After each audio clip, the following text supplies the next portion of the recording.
This is a long one too.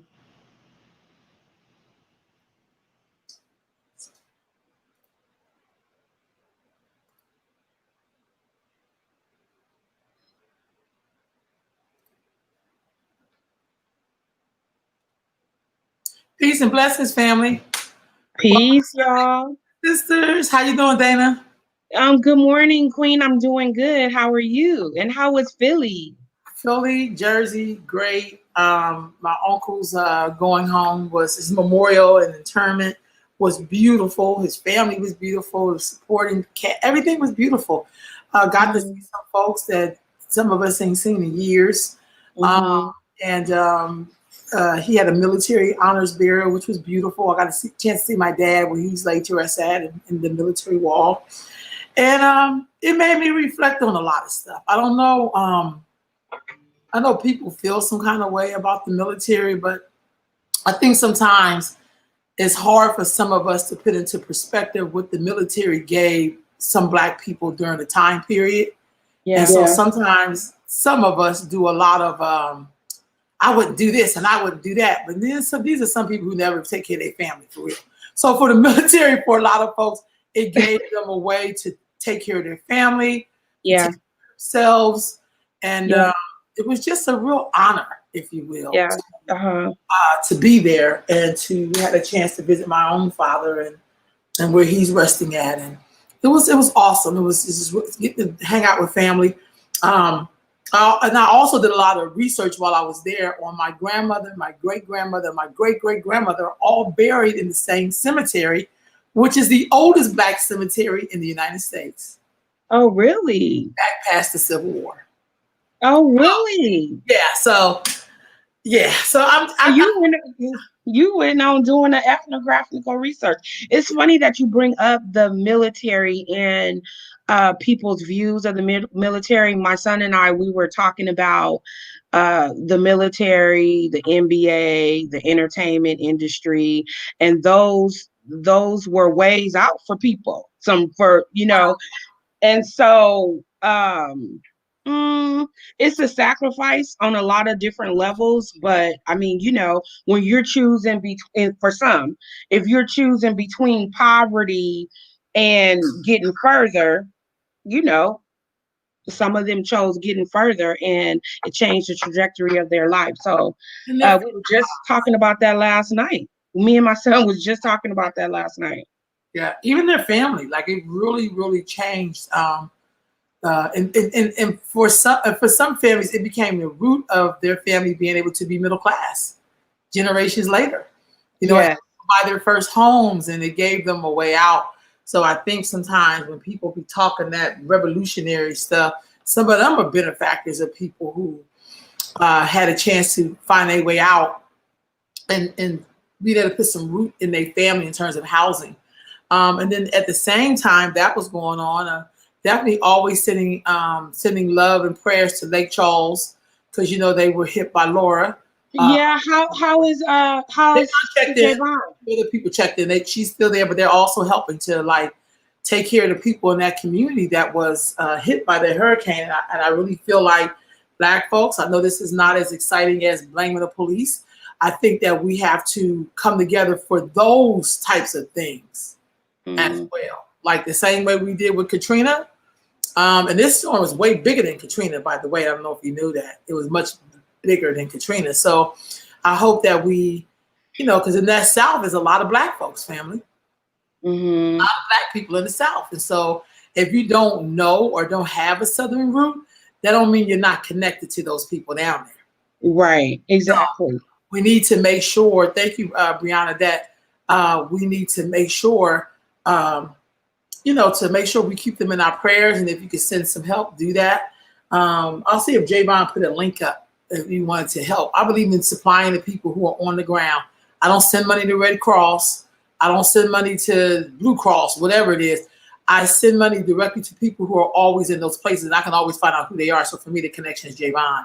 So in the clinic that she runs there, been also very much involved. I mean, you have Javon at the head, so who know and respect Javon's work Hmm. for herself. So thank you, sis. And if I could get a link or something to where we could support the people directly, I'm gonna look on Javon's page to this. Okay. We can make sure we send our people on Lake Charles some help, family, because they hold them Mhm. down and they need us.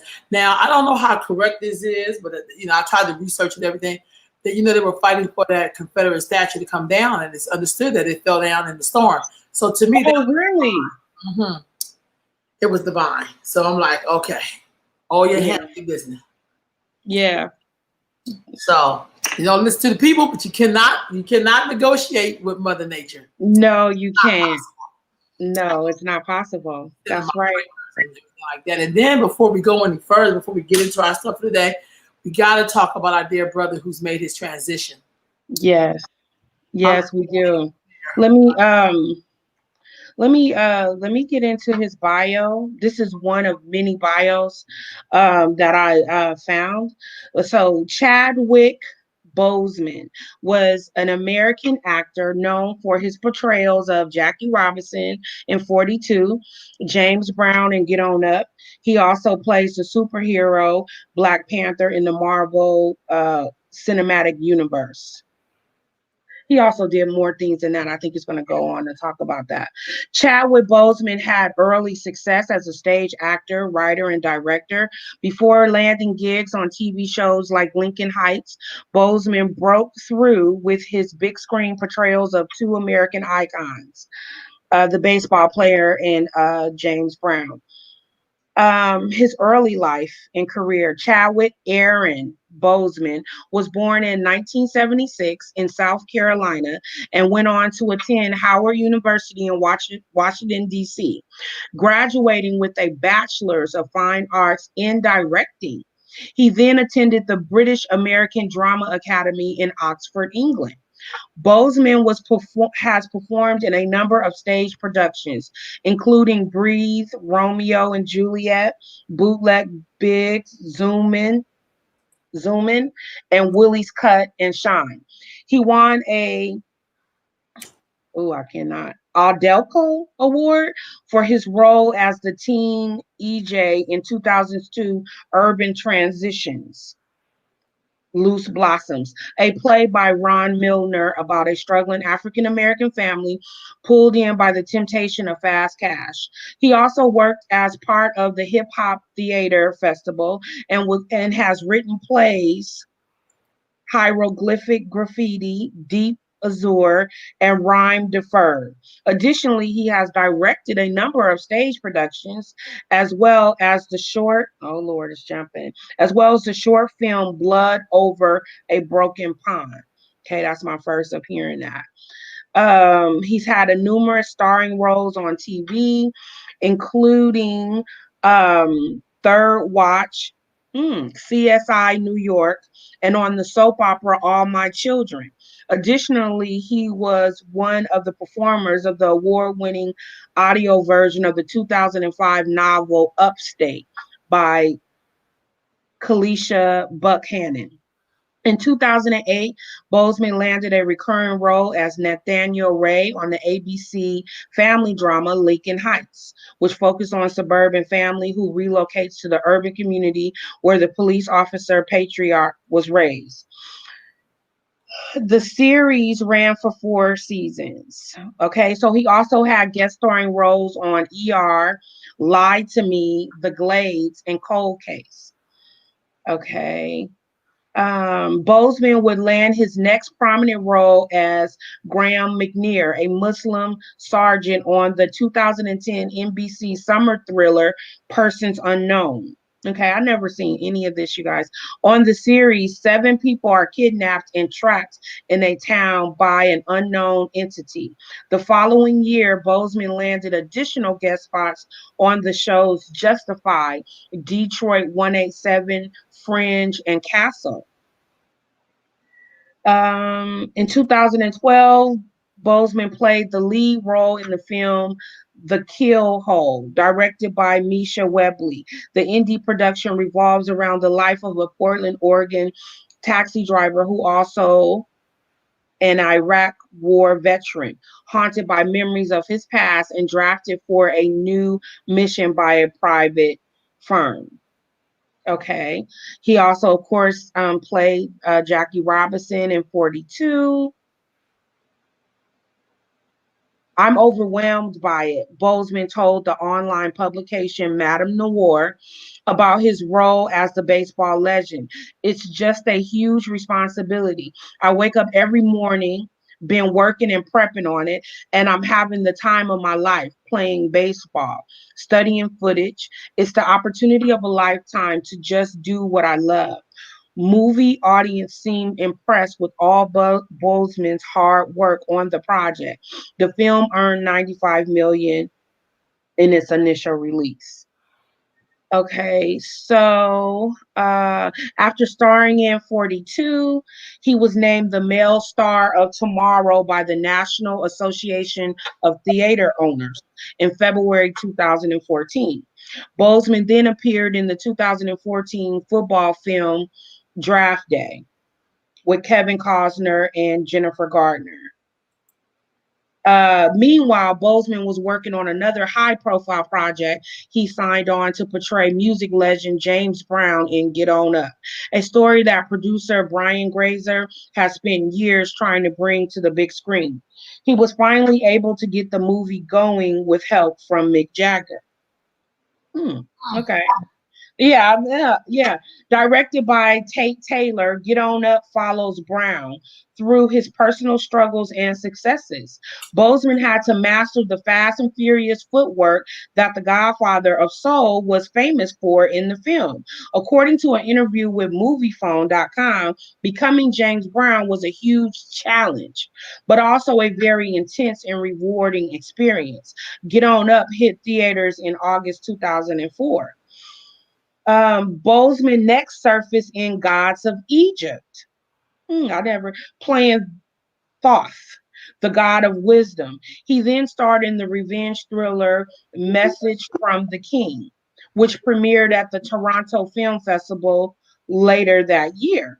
Also in 2016, Bozeman joined the Marvel Cinematic Universe with the appearance in the superhero ensemble blockbuster Captain America Civil War.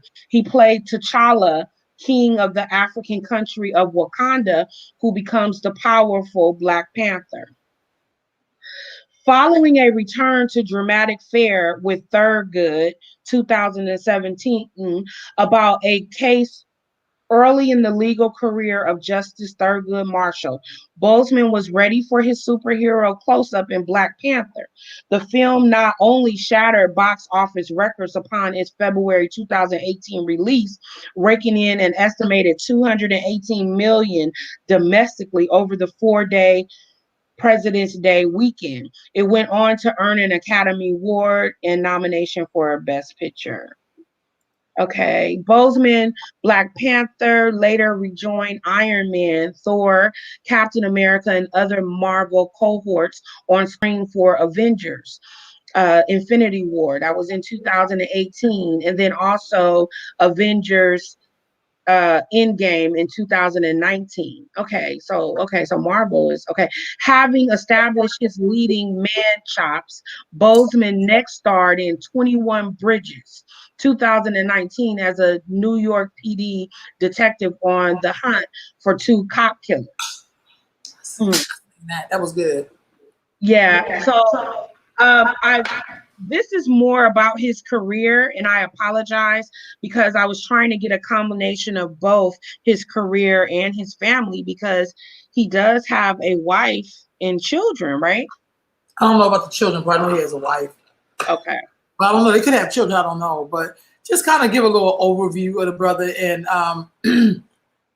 to me, he was always a great actor. And it looked like he also did some charity work as well. Working in Harlem and some other things. I've seen, him go read the kids who are sick, or especially during Black Panther, he did a lot of stuff where he talked and worked with kids and stuff like that. And so most of the times we see the person as a really awesome actor. Like I seen him in The Five Bloods. I think it's the last film I've seen of him. I'm scanning through some pictures and things of his, as you can see on the side. Yes. But the brother played a lot of folks, y'all. And they were saying when he got diagnosed 4 years ago, somebody had did a post and basically said he played a lot of people in those 4 years. Like he's always put in work, but in those last 4 years, he put in a lot. and I mean a lot of work. And so I think him dying so young at 43, I would think, this is me, Londa, that it would be a reflection in the midst of all of this death and chaos, whether it's domestic violence, whether it was murdering of women by people who look like them, whether it was police brutality or whatever we want to grab a hold to. I think it should speak to us in terms of how we live our lives. Like, if you left tomorrow, would anybody care? If you left tomorrow and it was by the hands of the police, would Black people care? So I feel like the world is feeling some kind of way, because to me, he was an ordinary brother, but he did a lot of extraordinary things. Yeah. And they have in here, somebody put in like a bit of a compilation, where he played. That's what this picture is on the side. I wish I could make it bigger, but he played 42 in 2013.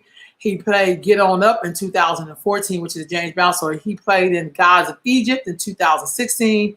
He played in Message from the King, and then he's supposed to be South African in that movie. I seen that, 2006. He played Marshall, which is about third Goodwill Marshall.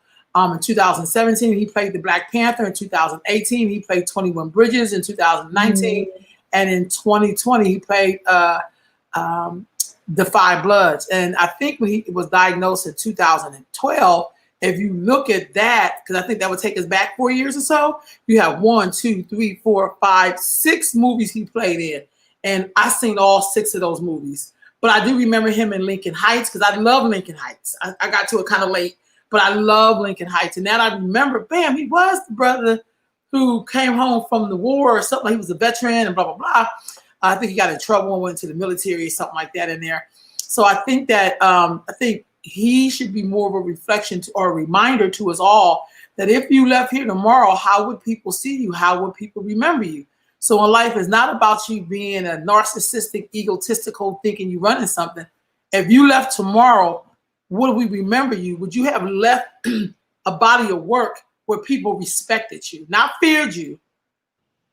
Now, there's a difference between respect and fear. And even though the workings may look a little similar, usually when you respect somebody, people be talking about you when you're gone after 150 years, whatever. But if people feared you, they'd be like, good riddance. And they would try to bury you as deep in the earth as they can, name, mouth, and all. So I think that this brother would be one of the ones that people would study on their craft to get character, to I mean, every role he played in was just incredible. I loved everything he did. I'm not going to front. He was a great actor. And what I did know that I found out years later is that Denzel Washington helped him on his journey. Another great man who I loved as an actor. And, you know, I know he's married with children, grown children now, but, you know, it's just like you can see these linkages, you know, between great people. When you're great, you help people. And Denzel did that very quietly. He didn't jump up and say, I'm responsible for who this dude is because I did whatever. It's like, when I'm great, I'm supposed to make sure other people have the same opportunity to be great. Can't be just one. So we don't know how many seeds Denzel laid for people to help or whatever, or did his part or whatever. But here's one of them. And I'm pretty sure he did some of the same things. And we may find out about that now, or may not find out about it 2 years later if we find out.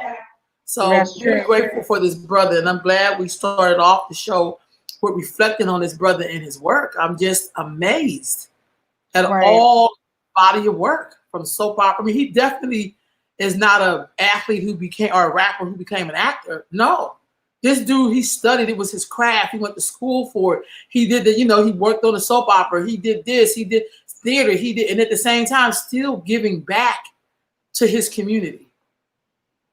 Oh, you know what? Let me just say this. Boseman began dating. Oh, I'm hearing a thing. Hold on. Oh, I'm hearing feedback. But Boseman began dating singer Taylor Simone Ledward in 2015. The two reportedly got engaged by October 2019, and they later married in secret, as revealed by Boseman family in a statement announcing his death. Boseman was raised a Christian and was baptized. He was part of a church choir and youth group, and his former pastor said that he still kept his faith. Boseman has stated that he prayed to be the Black Panther before he was cast as the character in the Marvel. I was just trying to look to see if he, but But so yeah, there's he was married. He was he was recently married. a newlywed.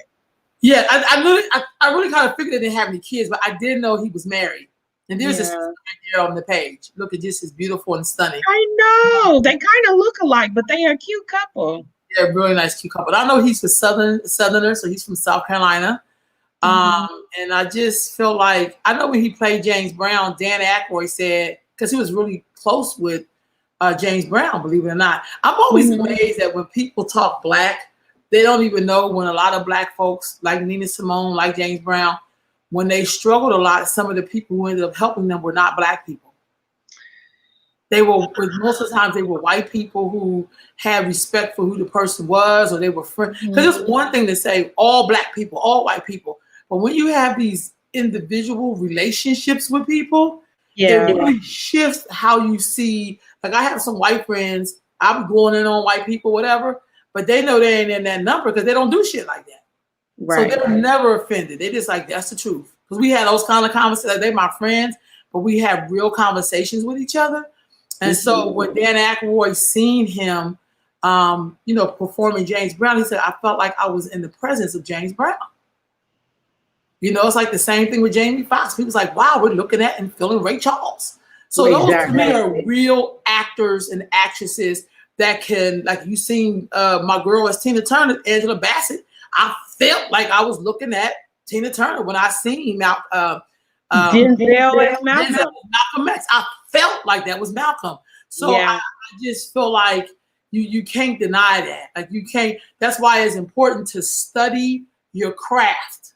yes, It's nice to have a boot up or whatever, if you're an actor or a rap, whatever, but get some, even Tupac went to a performing arts school. So he yeah, just wasn't Tupac the rapper, keep your head up. He really went to school for performing arts.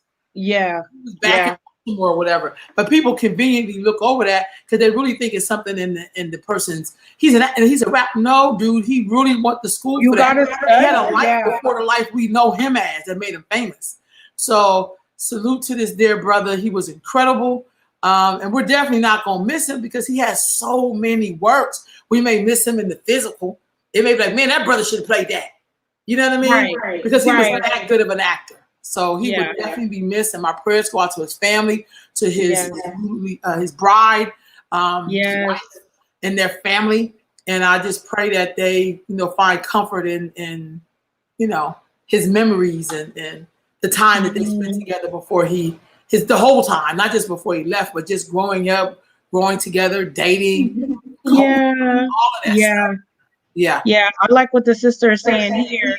The one takeaway from this is that marriage matters. He Mhm. made sure to marry her, ensuring she was taken care of. A very admirable act of love. Right on, sis. You're absolutely. Oh, And yeah. while we're on this, real quick, we're talking about our dear brother. That's a time of mourning. You were sharing with me something about the gentleman who was shot and paralyzed by the police, correct? Right. And I'm going to tell you the truth. I don't know a lot about the gentleman or what happened, but I was scrolling through Facebook, I think yesterday morning, and I realized that I guess the mother of I'm going to say the victim, because I think he's fighting for his life right now. The mother of the victim had said that she forgave that, and I realized I'm just scrolling through social media, and the sister is getting a lot of criticism. I understand some of the passion, which oh, okay, well, forgiveness. Some people feel like it means that, oh, okay, it's okay that this happened, and some people feel like the fact that we keep, and I'm saying using we loosely, I do. but the fact that we keep forgiving wrongful acts by at the hands of the police or whatever, that's why they keep doing that. So I get that train of thought and I get it, but I was just thinking about the mother having to contend with this person, her son is fighting for his life they're saying that he's paralyzed right now. You know, if he makes it through, if it's God's will, he makes it through, he's going to require a lot of care. And I was just thinking, like, dang, she's receiving so much criticism for her stance on forgiveness. And I was just wondering if we could process that and talk about that out loud here on Sunday Sitting with Sisters. Right on, right on. Well, how do you process that, Dana? Because I have my own thoughts on it, but I mean, I just feel like, first of all, that did not happen to somebody in my family. So how dare I criticize anybody's reaction to something? If somebody's reaction to it was to go have a drink, I can't say you can't. You have to drink at a time like this. That's not my place. Yeah, that's not my place. I feel like it's if that's what she has to do in that moment to be okay, then let her do it. You know what I mean? If that's how she feels, none of us are with this mom in her private space. None of us is going to be there helping her take care of her son. None of us. That part right there. So we gotta stop with this criticism of how people grieve. You know, you can feel some kind of way, but it's just not our place to like tell somebody how they should grieve, what they should do. You know, but that's not even happening to us. Like in our own line, that's not my son, kind of thing. I also think there's so many different ways we could look at this. I know Black folks in the history of America, being here, coming here as an enslaved people, we always had this way of trying to take a high road when it's just the road.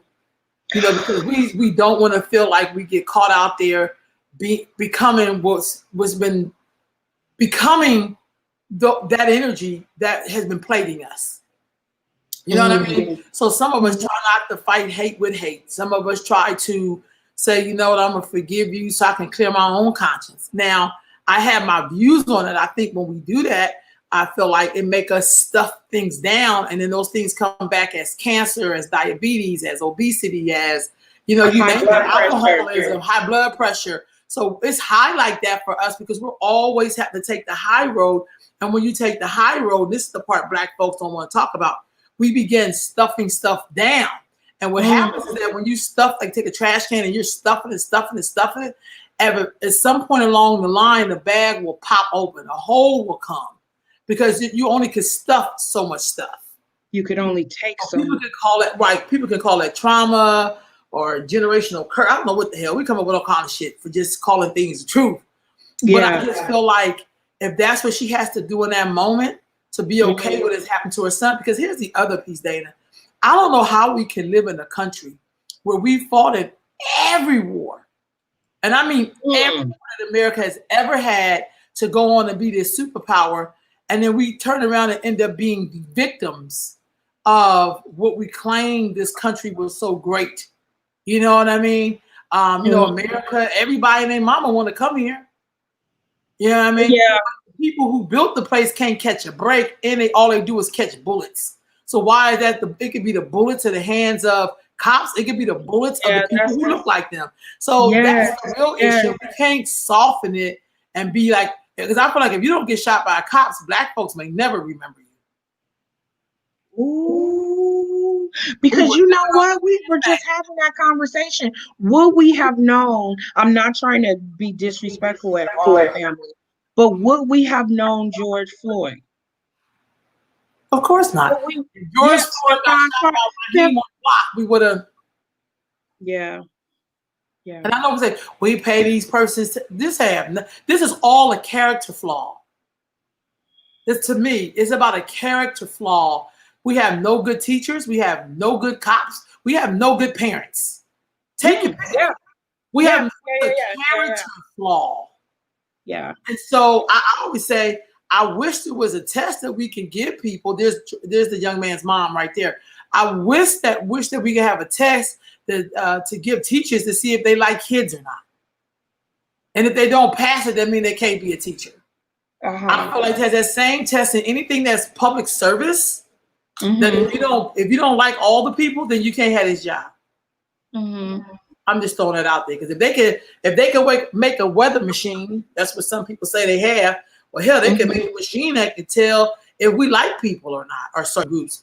Hell, I mean, I feel like you should look at their Facebook pages, their private pages, their pages, the truth will be there. If you have questionable material, swat stickers, and hanging nigga poster up, that person should not be in any kind of authority over anybody else. I feel like maybe white cops, I'm saying this, y'all, but I mean, I'm not saying it's bulletproof, but I feel like maybe they can't respond to black calls.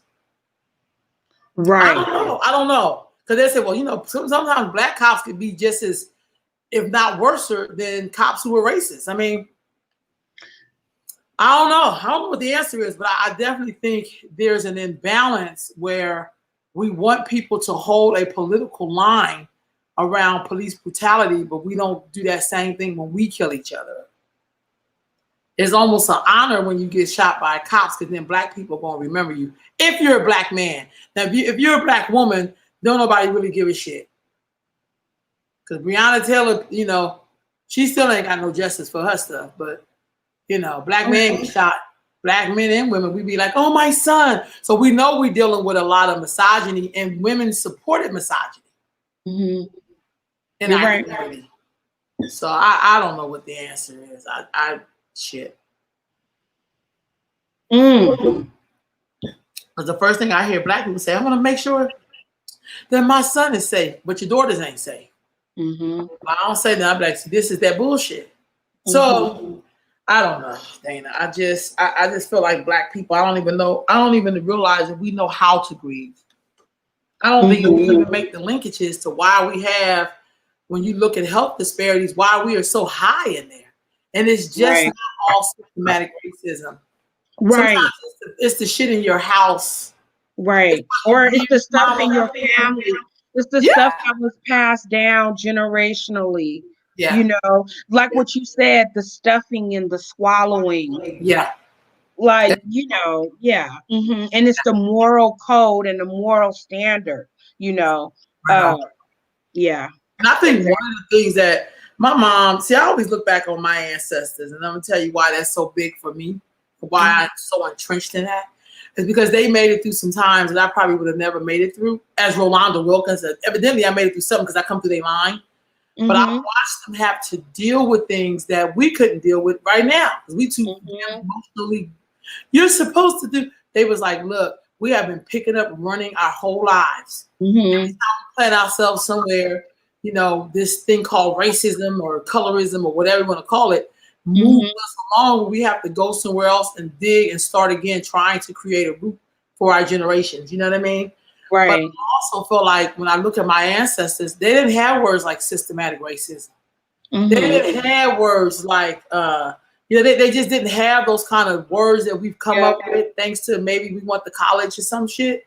But what they did have is that they knew how to build. They knew how to almost walk through white people like if they were if they were like an invisible wall.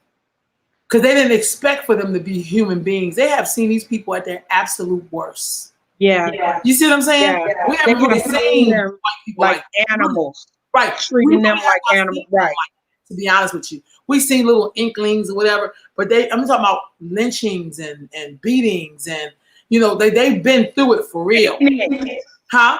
Picnics. They were literally eating food. They were eating food while, you know, a black person was being picked to death, body parts. They literally were able to bite food and swallow it. Yeah, yeah. And have their children there looking at it. So, but my thing is, when I think about my ancestors and the people of those times, they did not have time to make white people do the right thing.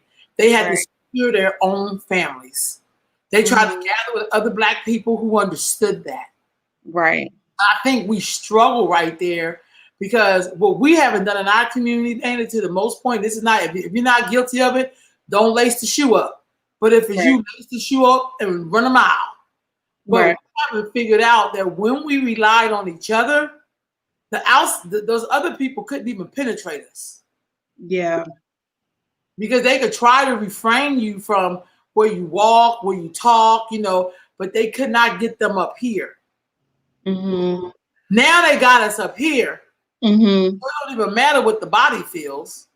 Right. You don't have to restrict us because we'll restrict ourselves. Right. We have done everything under the sun, Dana. We voted, we've had plans, we had agendas. So if you don't know history, you don't know this. You think it only started when you got here.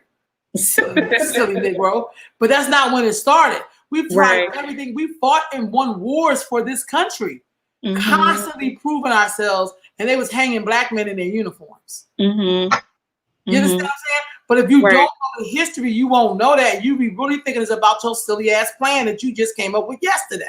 You know what I'm saying? So it's kind of like, but one of the things I do know about black people here in America, and looking at those times when we relied on each other, when we sat down and broke bread with each other, when we could tell each other the truth to our face, when we could tell other people, like black people had a way of being in unity, even if the other side asked them something. My mom really wasn't a big fan of Jesse Jackson.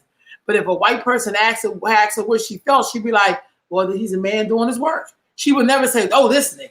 Like, she would never do that. She would be like, yeah, because that's in-house talk. That's family business. Like, she never even met Jesse Jackson, but I'm just saying. No, I know, you know, I know. Yeah. No, I'm just saying, but I feel like those are some of the rules that we claim that we're busting up, but we're not busting it up because you don't even know about that. And that's why I can't get mad at the other groups, because evidently they must have took a page out of our own ancestors' book that we haven't taken. Yeah. That's all I'm saying. And so I get the whole thing with the brother and the police, but until I see black people responding to our own community and the violence in our own community, and having something like over 600 women have been murdered at the hands of black men since January, and not hearing black folks want to talk about that, because we're talking about your sons, your fathers, your boyfriend, people who came out of a black vagina. That's who the fuck we're talking about. When we're talking about there's no protection on women, all of these black girls and women that are missing, and we want to act like the white people got a militia and they going around. No, boo, it's us. Yeah. It's all us. And until we're willing to deal with that and stop focusing so much on everything the police does, police your damn self. See, there was a time in America we policed each other, but we weren't afraid to say, hey, young man, that's not call her a bitch. Yeah. Hey, young man. That's not calling each other. You know, there was a time when we did that with each other. And if you're not willing to go back to that time, then quit expecting other people to give you some shit that you refuse to give yourself. Yeah. That's what pisses me off, Dana. And if you notice, I won't put shit like that on my page. I'm strictly on black girls and women because I'm concerned on why we're not concerned about that. Because let me tell you, when it's over for the life giver, which is the black girl and the black woman, you know what I mean? Then it's over for us, period. Because right now, there's just target practice out this motherfucker. But if you see that, you know, that you can see there's some systematic plot. I don't know who it is. And I don't think all these plots are just white people. Because we have colorism. We have classism. We have a lot of goddamn isms. We have against us. We have mental health issues too. Yeah, we only have mental health issues with each other, but we don't do that with the police. We don't go strangle the goddamn police. You know, we don't go shoot the white people. So don't talk to me about we have selective mental health. Ain't that something? Yeah. I can't buy all these terms. I'll be like, nigga. Because the white man trying to negotiate with this man. You be trying to, don't shoot me, my hands up. But you don't do that with other black people. Right. That's not a mental health defense. Sorry. No, y'all be mad with me all you want. But that's but selective mental health, that is a thing, huh? Selective mental health. I get to be crazy on black people, but not on nobody else. You know what I mean? So there's something there, and I think when people talk about self-hatred, I'm like, we have generations who come through all of this shit, and they still knew to do the right thing. Yeah. That's why sometimes when I'm out, and this is my honest to God truth, sometimes when I'm out, and it's like sometimes a black person that's maybe homeless on street, whatever, or they begging or whatever, they'll look at me and then they'll come and ask me myself, what made them come up to me? I say to myself, no, I think sometimes most of these are black men who come up to me. I'm not gonna front. And they'll be like, well, maybe you make rub your mojo. But I think they see a black woman and feel like she will take care of me. Because historically we have. And then I don't give men money. I don't. I'm sorry. Unless you're a baby or some shit, it's different. You're a youngster. I may get, you know, hey, you need what? But when you're an older person, I'm sorry. I don't give men money. But I think it has everything to do with that. My dad told us, don't never give no man no money. My dad told us that. Don't ever give no man no money. Yeah, that's what I was taught to do. And I ain't giving nobody no money. Ain't that personal to me. But I'm saying that to say, Dana, I think that's a part of it. Yeah. Where we basically it's a part of the program. Like, she'll help me. Yeah, she'll Because help. historically we've done that. Yeah, we're nurturers. Yeah. We're, before we can walk, a lot of us are given something to take care of. My granddaughter right now probably got about 12 dolls, and she take care of all of them. So, and she only 6. So, I mean, I think we're born and bred to be nurturers, to take care. I'm talking about women, to take care, to be responsible and stuff like that. That's why, sometimes I kind of take issue when people tell me like, oh, you're so hard on your son, you need to chill. My thing is, I don't want him to be a sucker. And I don't want some woman to have to feel like they have to continue raising. No. Mm-mm. No, you right. Yeah. So you put on here, Dana, on the note that something about forgiveness. You said when forgiveness is easy, and how is it for you not the other person? That is for you not the other person. How you choose to express your energy, and that's what I'm saying. I think for the mom, it's her way of making it through. Yeah, well, she not for me to judge her.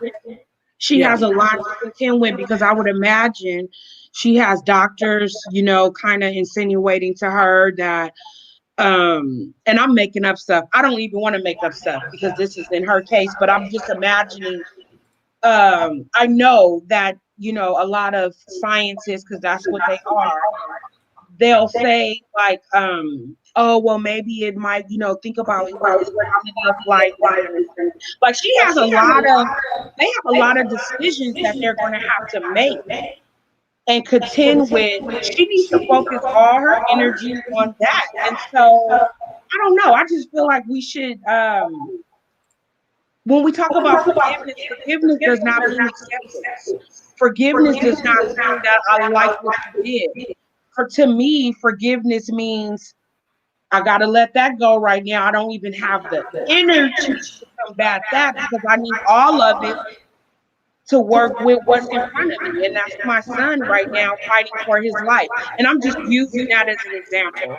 I get that. But I think there are times when forgiveness is a good option, unless you have the wherewithal, to be that chameleon and give the energy required to all that you got to deal with. Right on. But for me, when I'm angry at someone, or if I allow someone to make me mad, what I've noticed is, and especially if I swallow it, it only hurts me. I'm talking about my chest. It only hurts me. I'm seething. And girl, you brought this up. Narcissist, girl, you brought this up. Because I'm trying to make sure we get our stuff. And so you said, what is the definition of a narcissist? And here the definition is. Okay. Can you see that? It may be kind of small, so I'll read it. Narcissism. The definition is selfishness involving a sense of entitlement, a lack of empathy, and a need for admiration as characterizing a personality type.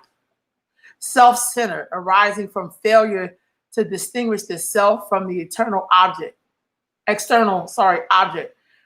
either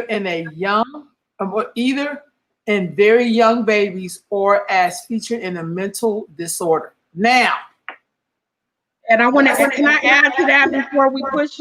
Go ahead. Generally speaking, a narcissist will have an exaggerated sense of self-importance.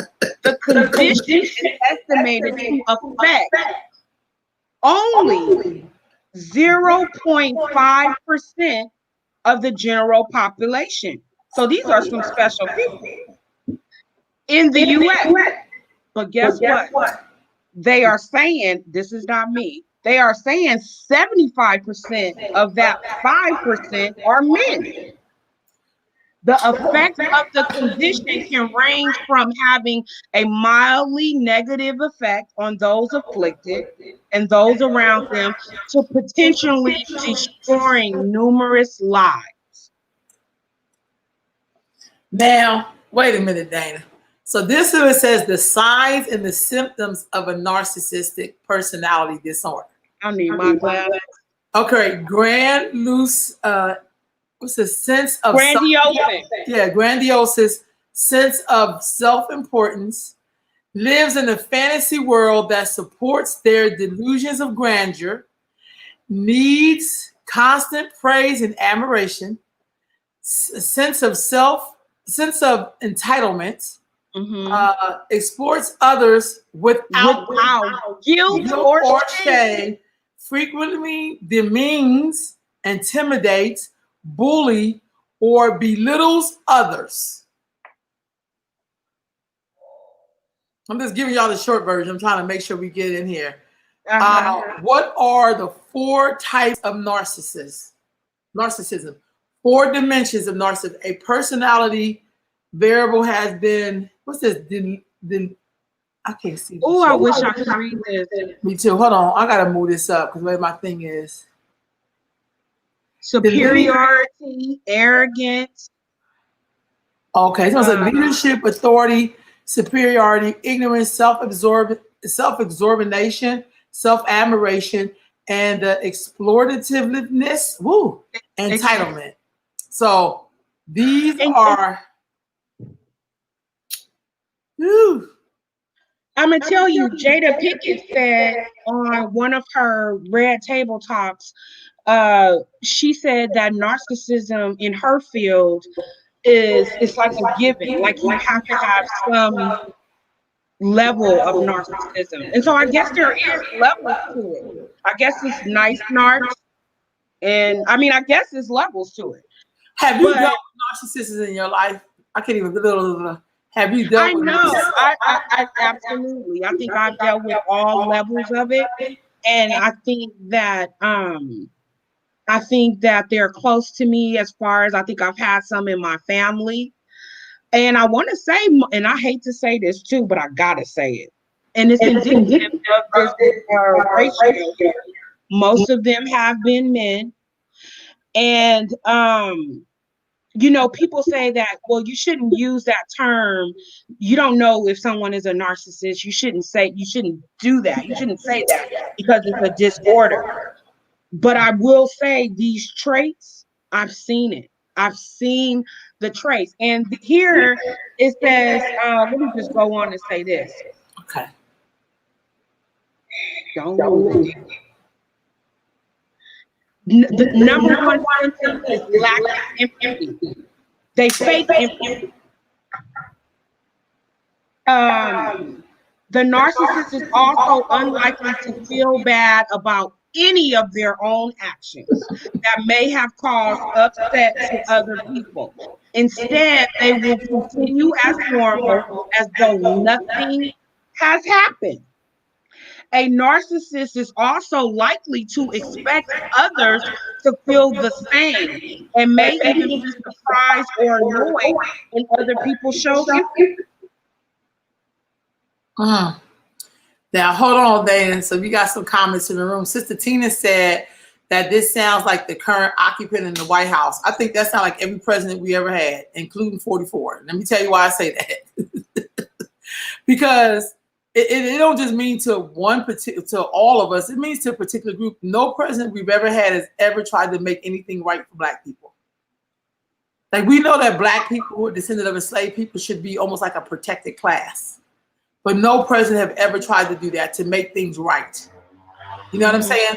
And I'm not a supporter of Donald Trump. I have to keep saying that. But I just feel like when I look at Donald Trump and we're talking about narcissistic personality disorder, it says intense parenting, like, you know, insensitive parenting. Did this man have this or woman have this? Overpraising or excessive pampering when parents focus intently on a particular talent or the physical appearance of their child as a result of their own self-esteem issues. So if you're real good at negotiating, if you're a go-getter, if you're really beautiful, if you know, Like I watch parents blow that up in children. If your child play basketball really good, you be betting on that kid instead of the kid who likes to read. Because reading don't bring home no awards and no accolades. I've seen that a lot, and I'm talking funny. And some Black parents that I know, if they have a child that's an athlete, they will blow that kid up. If you have a kid over here who likes to read and poetry, they can't get no love for their talent. That's a whole other story. Unpredictable or neglective care, excessive criticism, abuse, trauma, extreme high expectation. Okay, hold on. You can't never please a narcissist. Oh, because I got some too. Go ahead, sis. No, go ahead. I'm trying to get to the next comment. The next sister says, yes, I had a partner like this, trying to make my dignity, pride, and sanity. It became very toxic in a domestic violence situation at 58 years old. In my, what the hell? Hold on. Trying to make my dignity, pride, and sanity. So I think it became very toxic and a domestic violence situation at 58 years old. Never in my life. Mm-hmm. That's what this sister says. And then she said men insanity. Okay, sis. And I was like, ugh. And she said that is correct. So I'm just saying, and I'm not, because I guess for me, I'm always curious at how we can see things clearly when one particular person does it, but does not look at when other people do it, maybe because they're the same color or maybe because they're male. Because you talked about that percentage of narcissists have been male, but I think they can't do it unless they have women to support their behavior. Say like a pimp. So if a pimp can't be a pimp unless he has a bottom bitch. A pimp can't be a pimp unless we all go along with the program. Yeah. You know, we can say a preacher. Let's just say a preacher. Take it from a pimp to a preacher. A pimp, we know that church is known for having more women than men in it. Yeah. Because women will feed your ego. Men would be like, that nigga's a man like I'm a man. So they would have very few men backing them, but they would have more women backing them than they would have men. Mm-hmm. Mm-hmm. And also, too, I get your point, sis, but also, too, I think women, there were more women, I feel like, in every movement. Does that make sense? Yeah, because women are taught, and I've experienced this a few times, women are taught that they absolutely have to have men be the head because that come out of their religious doctrine. See, I never understood, honestly. But they're the ones that's doing the work. That's weird. They're the ones. Like we talk about, you know, how important a man is, but all he has is sperm, but you have everything else. That's like me having a bullet, but ain't got a gun to shoot the shit out of. You can't do nothing without a bullet without the gun. You understand what I'm saying? And so I just think sometimes that we sometimes give people the permission to push a lot of bullshit on us because somewhere secretly inside of us, we think we need something that we don't really need in that way. Now, I'm not saying women don't need men and men don't need women, but there's an imbalance. And I think that imbalance comes from religion because religion feeds us the idea that woman looks to man and man looks to God. How is that possible when none of y'all motherfuckers can get here without me? You know, even when you get here, you need me to nurse you. A man can't nurse himself. I mean, a child can't nurse itself. Right. You know, and you're right, sis, we do wear many hats. That's almost suspected. But I just feel like some religion, I was always talking as a tool to your enslavement or a map to your liberation. And for Black people, it felt more like a tool to enslavement because you won't have a narcissistic person if we don't feed your ego. Right. You ever see a narcissist starve? A narcissist what? Starving, like for attention. You know, when narcissists, they be sitting there like, y'all hear me? Yep. Dude, we're ignoring you today. Well, the thing about it is, too, a narcissist, according to this thing here, they're hiding something. So, let me read symptom number 2. Okay. Because that makes sense what you just said. Symptom number 2, they tend to be conversation hoggers. Narcissists often want to dominate the conversation, and they often want the conversation to be about their favorite subject themselves. They love to tell you all about their achievements and will give little to no opportunity to talk about anything else. They will also have no problem with interrupting a conversation and changing to their liking. What's more is that the narcissist does not like to be corrected in a conversation. They expect you to agree with them all the time, and they don't like any suggestion of disagreement.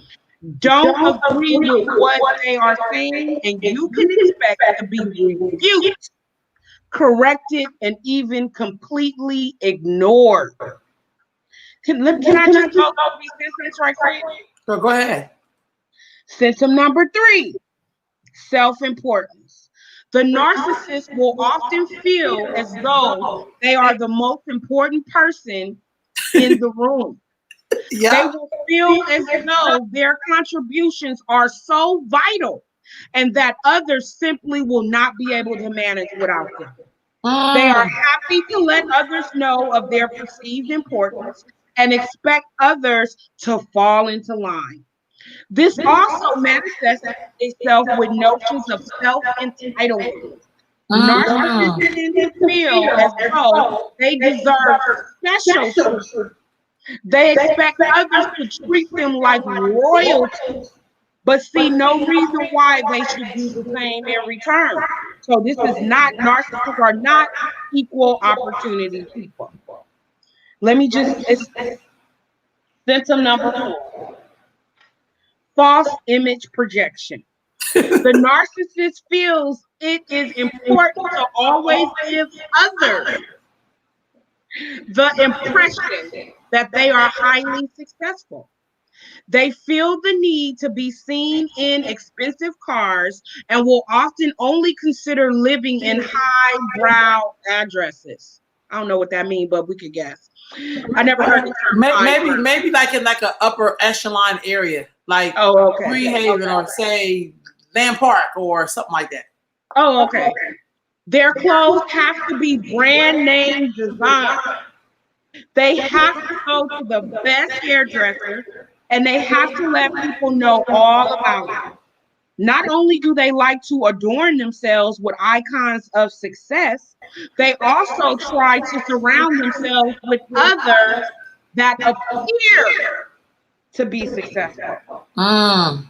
Friends and colleagues will also often drive expensive cars and wear expensive clothes. If you don't have an image that oozes success yourself, you can expect to miss out on invites to functions and nights out with your fellow narcissists. I just want to just go on. Rule breaker. Narcissists tend to think that they are above normal people. And this includes the rules that others are expected to adhere to. This includes social rules such as queuing and waiting for your turn, as the narcissist seems to think such rules are in place only for other people to abide by, not them. So you have to wait your turn, not that they don't stop. More serious rules, such as speed limits, are also often broken. For example, that the narcissist get to their destination on time is far more important than anything else. You can expect them to try and have others agree to exclude them from the rules. They like to feel assured that they are above such petty inconveniences. Well, look, Dana, look. It's so much stuff. It's so much stuff, but like you said, go ahead. No. Because I don't want to dominate. No. You good. Look, I've worked for a narcissist for 25 years, so.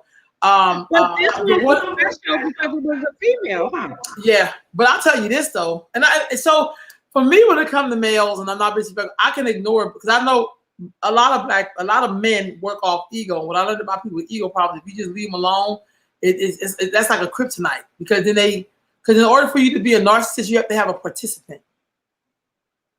You know what I mean? And I learned that from the female.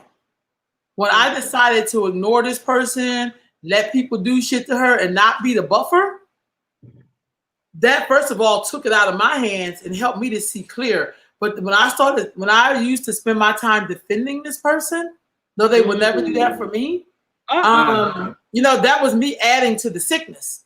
Yeah. But when I backed away and then that person had to do it on her own, it definitely took the person down a couple of notches.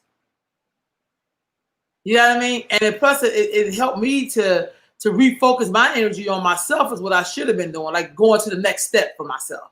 It's like trying to build something with someone who really wants you to build it because you're good at it, but they want to give you no credit. They don't want to help you with your dream. You can't make the person like, remember when we had this agreement, you're like, you know what? You already showed me how you felt about the agreement, and I'm just going to move on. And what I discovered about narcissists, I always challenge them and be like, you don't speak for me. These are words you heard me say. You don't speak for me. You only can speak for yourself. But when you tell me, like, you don't get to be my spokesperson because you didn't walk in my shoe. But after I quit using we, I am not in your we, and you are not in my we because I don't fuck with people like that. So I feel like the best way we can kill a narcissist is to put them on deaf ears, give them no energy, and know how to say, I'm not with you. Because their thing is, they don't want to be by themselves. That's why all this shit happens. Well, another thing too, so I've been studying it. Another thing too is that you have to have clear, unwavering boundaries because some people you can't get around dealing with it. They're only 0.5% of the population, but they could, if they're in your family, you know, sometimes it's hard to get around and navigate. So you have to have unwavering boundaries. And also too, like you said, you gotta adjust that energy.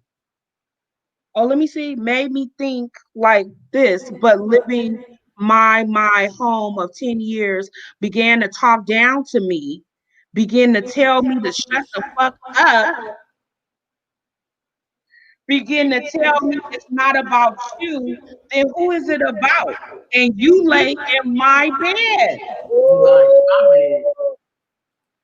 Sister Tina said a very serious mental condition. It is a mental condition. Brother or not, but it's the piece I hear an echo when she speaks. I think it's you, Dana, but I don't hear the echo. But what do I need to do to fix it? I don't know. Let's just see, because that was the only person who said that. But I mean, you know, don't mean it ain't true. Although he was a giant, but I had to make him fall by putting that ass in jail. I am not your child. I'm telling you, Dana, for me, because I'm a quick fixer. My job is, this could be, see, I think everybody has different personality traits. And one of the things I had to learn about myself as I was coming into my own power, this is like in my 30s, because I worked for 25 years. When I start to like take my energy, like I could come into a place like, hey, look. When I came in like, good morning, and went to my office, that fucked the game up. Because I didn't give them no sunshine. I didn't add on to shit. I didn't participate in shit anymore. When the clock hit 5, I was out the fucking door. I used to stay to work to 7 to like get shit done. I'd be like, oh, I'll finish that tomorrow. Gotta go. No, I'm not working late with you. I gotta go. That's how you isolate them. It's like when you take the energy away from a person, they will die on the vine. That's what I learned. And you know, coming of age into myself, you can't negotiate with the narcissist. You cannot fix a narcissist. I don't give a fuck what you do. You cannot fix this motherfucker. You have to spirit. I'm not saying that's my personality type. I was like, no, because I done did everything you could think of. I tried to prove myself. You know, the plus this is a black person. We on some black shit. That's where the more narcissistic people live in this motherfucker. They live in black spaces. I'm not saying that white people don't, but in terms of that fake sense of let's build something black, they live there. They live in. I'm like, look, y'all, what I'm doing, if it fits into that, that's great. But I'm not going out the way for you. Because I'm just gonna match your energy. Just girl, copy your shit. Match that energy. You know that the narcissist will copy your shit and act like it's theirs. But you know what the kicker is? When people get to talking to you, they know it ain't your shit because you wasn't talking like that yesterday. You wasn't talking like that yesterday. It's like, nigga, we know that ain't you. You know we got that shit from Mama Road, nigga, because she been talking like that. You see the sister's comment? Bro, He tried to call me and act as though he had never been in jail. And when I tried to explain to him the hurt and the things he had done, he never apologized. Hell no, because they don't think nothing was wrong. I had to point blank tell him, I never want to see you again in life. There's nothing that we have to discuss. Do not contact me. Wow. That's right. Set those boundaries and protect your energy, and you cannot waver. You cannot waver. Cannot. I just know, I'm telling you, it's like, you know, when you work with somebody, it's like you have these experimental times. And I just noticed the time, y'all, you've seen this before. Say if you tired of somebody's shit and you just get quiet, that's a blaring sound to them. Because you're not giving them no energy. It's like, I'm gonna sit here and be like, yeah. And they be like, oh, no, you're not getting turned up energy from me. I'm good. I'm not turning up for you. You'll have to get this on your own. Well, I noticed that people who are loud, when they start to get in that real mellow tone kind of voice, they have checked the fuck out. Oh, yeah. Or this shit just got real. Because usually before a motherfucker explode on you, they start off really small, like a little rumble, before they go off on your ass. And my strategy that I always learned is to leave motherfuckers alone. Take a break. Yeah. It will save your life. It may save theirs too. Yeah. You know, say certain it's a time of reflection. If you want to self-reflect, if you're one to not point the finger and just be like, you know, because I don't understand. Well, no, girl. Some people can only see what other people do. They can't self-reflect. Tina said, I do it all the time. I'm telling you, I had to do that a couple of times. But I mean, you know, I just get really like, okay, oh, I'm busy, child. Oh, I'm not gonna be able to make. That's me. It's like, and no, you know, I love black folks because that's who I mess with most of the time. Because I don't give white people enough time for me to have to be able to do that with them. That's what fuckers. I compartmentalize white people. Now I do that because I don't fuck with them like that. So it's kind of like we either working together. They may invite me to do something. I go, hey, no, and I'm out. I have nothing invested with them like that. But black folks is an investment. The investment is the perception of liberation, the perception of freedom. That's why I said they live in those places of black folks. Let's get free. Let's have a plan. Let's build black. Let's, you know, they live in that bullshit. But when it comes down to it, you have to be, you don't have to be the leader. You're probably not the best person to lead no motherfucking way. You don't know how to hand off that baton and take a damn seat. Like, you know what, I got us this far. Bam. You know, also, I think it's narcissism that's the reason why we have leaders for 60 and 90 fucking years. That's narcissism. And also, too, they're habitual liars. Oh, girl. They're habitual liars. You'll make me fall out of here. I'm already falling out. No, you made me fall back a few minutes ago. But the thing about it is that they're in our community, and you know, no shade, no hate on anyone, but I know I can't fuck with a narcissist. No. I can't. My personality won't do it. Yeah. Because I'm an empath. So I take on a lot of stuff. I will take on a lot of, and I swallow. I do. I swallow stuff. And I don't know if that is religious doctrine or whatever. And I don't know what is it about me now that I can no longer swallow. Because you old, Dana. I'm old as hell. I'm throwing up. There's some shit you couldn't do when you was 20. Because now you're almost 50. So you're like, dude, I don't want to do that. That shit don't feel good. It don't go down as easy as it did back in the day. It don't go down. When you were believing we were going somewhere. Yeah. That's how I look at it. Exactly. Yeah. That's how that, because I did Dana. I've seen people would say shit and I just was following back. Well, we're trying to save black babies.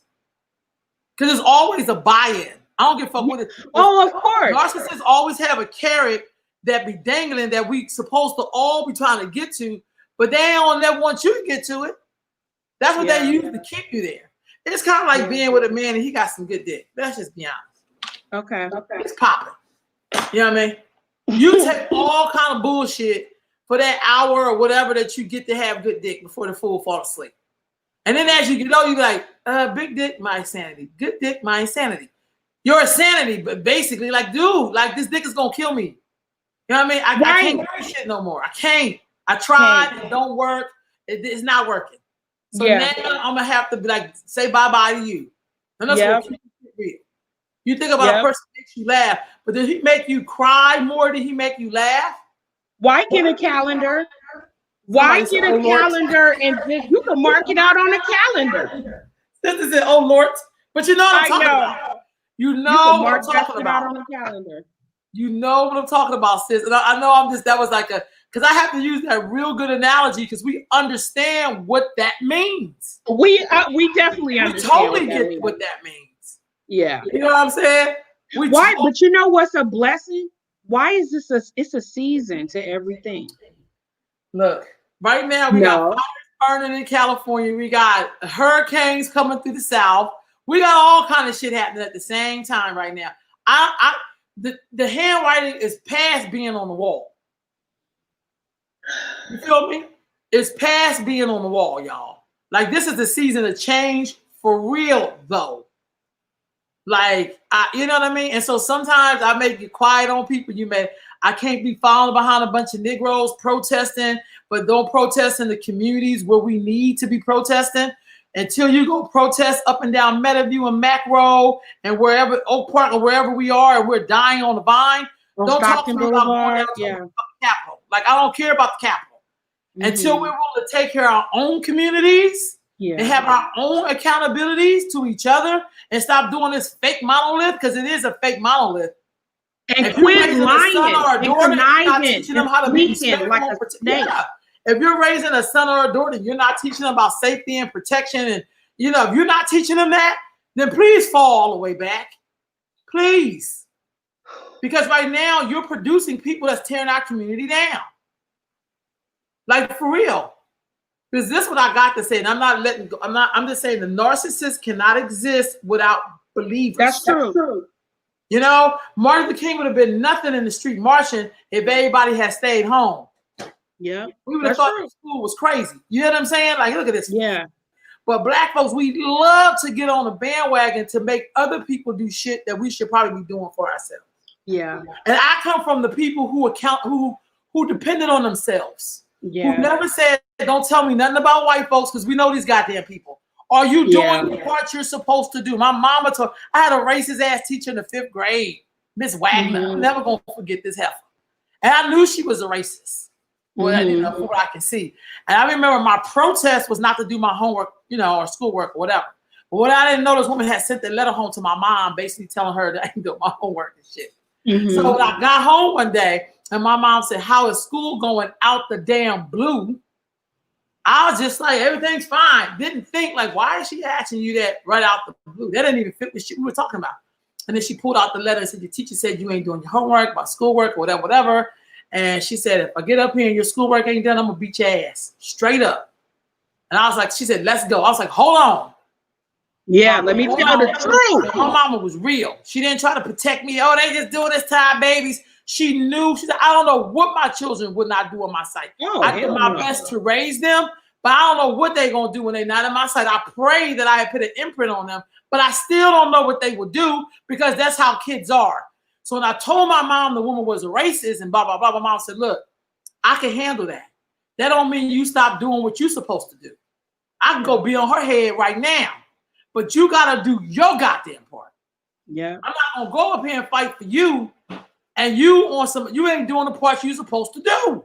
Yeah. Never forgot that. That was a lesson learned. Are you doing what you are supposed to do? Fuck what they ain't doing. See, I come from those people. I don't come from people who protect children that they don't even want to be home with right now. Ooh. Yeah.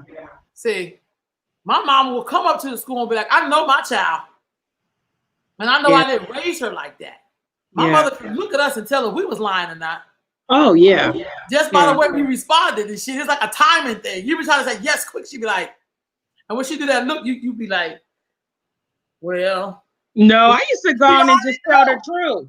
Because yeah. my mom, she would, my mother was the type of mom, she would tell you what happened and you'd be wondering, how did she know? That was my mom. So I used to just go on and tell her the truth. I was a type of person, you know, I was testing out like maybe she ain't gonna know the sign. But it was when my mother would bust those looks on you. Ooh. You couldn't do shit with the look like. I better confess, because she's about to whoop my ass up. Because it's worse when you lie. It's worse. Girl. And then for me, I've always had like a bad memory. I ain't gonna be able to remember all that stuff. I'm just going to tell I will be straight up trying. But my mother just, I can't explain the shit.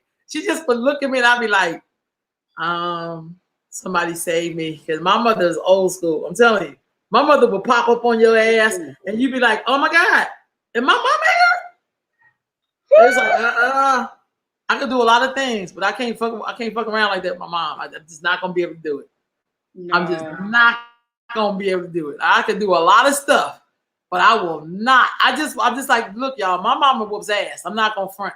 My mother works her ass off for us, so I don't get the right to see her feeling some kind of way. I'm just not able to do it. I was like, okay, mama, yes, ma'am. You know, that was just my demeanor. But again, that goes back to your upbringing, which you cut from. You know, because I watched people defend their child. I was right there where their child was doing the shit, like, you know, in class, and be like, you gonna come up here and fight everybody, and your son guilty as the day is long, and we dead in the middle of winter solstice. I mean, what's it, spring solstice or equinox? Oh, in the middle of summer equinox. I mean, come on, really? We already know that. Like, you be in the grocery store and go back and act. Oh Lord, woo! Better get your mind right. You ain't never lied. I'm telling you. My mother was like, my mother said, I know my children. I do my best to raise them. My mother was very moral the whole nine. My mom was not. My mom too. None of that shit. It's just not who she was. My mom said, I will say this. I really don't know what my child would do, not in my presence. I don't know what my kid would do under pressure. That's what she was saying. Now, my brother one time talked about how somebody went to him to join the gang. He said, I will fight every last one of you motherfuckers, but I'm not joining the gang. Because I love my mama that much. Right. And they always respected him for that. Right, me too. So this queen said, like, will you be in the grocery store and you go to ask for some if you know you already been told? Yep. That you can't. And you get that look. Oh yeah. What about when you are in church? Bro, have y'all ever been in church with your mom and you try to act up or start talking or whatever? Girl, have you ever got pinched under your arm and you bet not? You can't even, you gotta smile and act like you like it. I did not want to see my mother do this shit in church. Because that means she about to get up and take us in the bathroom and tear our asses up. So if she had to do this. This was excuse me. And you'd be like, no. Mama, I remember falling asleep and my mom passed me over a peppermint so I could stay up. Because it would be like kind of bad for you to fall asleep during the sermon. But if the minister got loud, I would wake up because now he's like entertaining. I know that's not kind of jacked up. But it means I couldn't, you know what I'm saying? Like, they would do stuff like that. But it's funny. It's funny that you're saying it then, because that's what I think is missing from some. Here's the word some. SOME.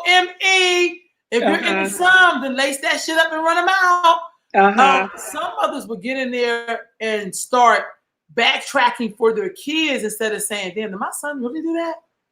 I'm gonna have to have a talk with him or whatever that means. But immediately we be defending our children and not even looking like maybe they really could have did that shit.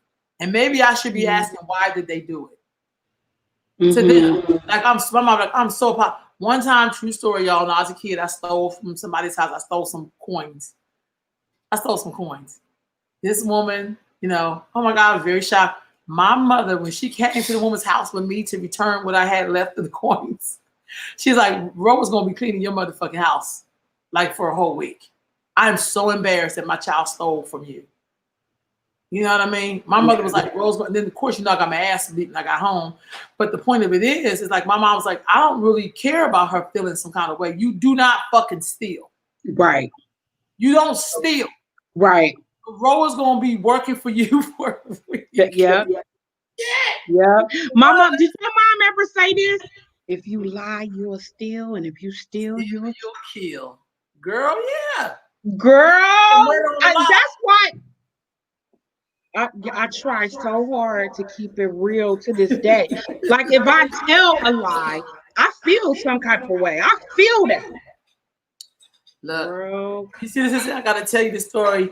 So having grandkids at church, two boys, they keep messing around after I did the announcements.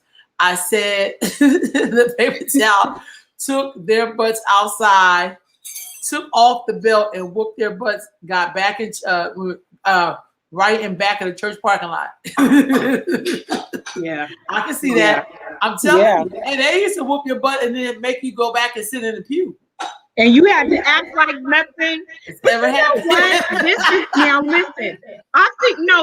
I think that Black people, especially the ones that grew up post crack cocaine, have a PhD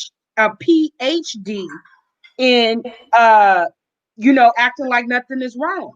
Because we come from a time when you get your butt whooped and you better not cry out. Or have you ever got a whooping and they were telling you to be quiet? Oh, girl. I used to hate when they used to say, what you got to say for yourself? And then as soon as you say something. In your mind, you be trying to do the scenarios. If I say something, you ain't got shit to say. But if I don't say something, like, oh, you ain't got shit to say, like, oh man, yeah, I just don't know what to say. I don't know what to say. Yeah, and so I think that's why one of the reasons why our white female counterparts think that we're so strong, because, like, for example, just being at work. And some of the white females would just say, "Oh, Dana, you're so strong," and I'd be looking at them like, what are you talking about? Because they didn't know too much about me. But they would come to work and fall apart, which they have the luxury to do so, and that's good because they don't have high blood pressure either. Right. And they're not obese too. Girl, why are they not obese? And but they would just fall apart over the simplest stuff to us. We feel like it's simple. But we had to go to school, go to work, go to church under some extreme circumstances. Right on. You right. You were so right, sis. You were so right. Hey, look, girl, I feel like I exhaled. But y'all, girl, why I gotta go to the store and open I know. I was trying to. But I had to, you know what? I feel this was a great exhale. Hey, sometimes you gotta exhale. I'm just, Dana, I'm just grateful as I look at my my family and just being with my cousins on the East Coast and see myself doing stuff. I remember the older generation in my family doing. We come in certain places, we go visit certain people. We still doing that. We the generation after that generation. Being able to now, people now see you as the elder coming up in your family. You like, damn, oh my God, like in terms of like carrying on tradition and seeing people come to you to ask you about history. And some of them didn't know parts of it. Some of them are my elders. Like, I didn't remember that. Oh, I didn't know that. Like, I'm so grateful. And so I feel like the energy that people put into whatever it is that's their business. But for me, I'm worried about me and my own. I can't ask other people to do things that I won't do myself. Yeah. I'm just not going to do it. I want to take a page. I am taking the page out of my ancestors' book and being accountable to my own community and my own family. Mm-hmm. That's my first line of defense. I'm not going to ask the people who don't give two boo-boos about me to deliver something that I could be delivering myself. I'm just not going to do it. And that's the honest to God truth. That's really where I am, Dana. I'm not asking people to give me something that I should be giving myself. Yeah, I'll do it.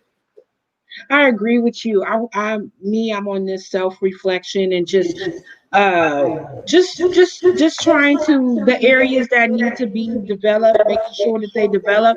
Because I feel like you don't stop developing. Like people, like you don't just arrive, to a place and you're just done. And I'm just constantly trying to work on myself and also too. paying more attention to where I put my energy, because my energy is valuable. And I have a lot that I need to deal with. I definitely can't be dealing with. I just, yeah, I gotta pay attention to where I put my energy. You said, Also, yeah. to make sure I support the people that support me. You get what I'm saying? That's where I'm at, Dan. I'm not trying to be funny, but that's exactly where I am. I can't do it, y'all. And I'm not going to get caught up in any of the BS, because that's just where my head is right now. I'm not doing it. I'm not. And there's no offense to nobody, but No, just me don't neither. call me with that bullshit. That's where I'm at. I don't have no issue or whatever with nobody. It's nobody, it's me. It's just stuff that I'm not fixing to do. And then stuff I'm gonna start doing. That's it. It's just me. It don't have nothing to do with nobody else. And I have to be honest with you, Dana, people with our history, our history of their own family, not even just our generic black world, but tell me about your peoples. Tell me who you really are, because that speaks every bit of value into who you really are. Yeah. I don't care if you've been in the foster care system. I don't care where you've been at, to be honest with you. But we have so much technology where we can find people if we really wanted to. Yeah. And that's my truth. On everything I love, that is really my truth. So let's get up out of here. I love you, sis. Y'all, I love you too. Thank y'all, family. Have a good Sunday. All right. Peace, fam. Peace.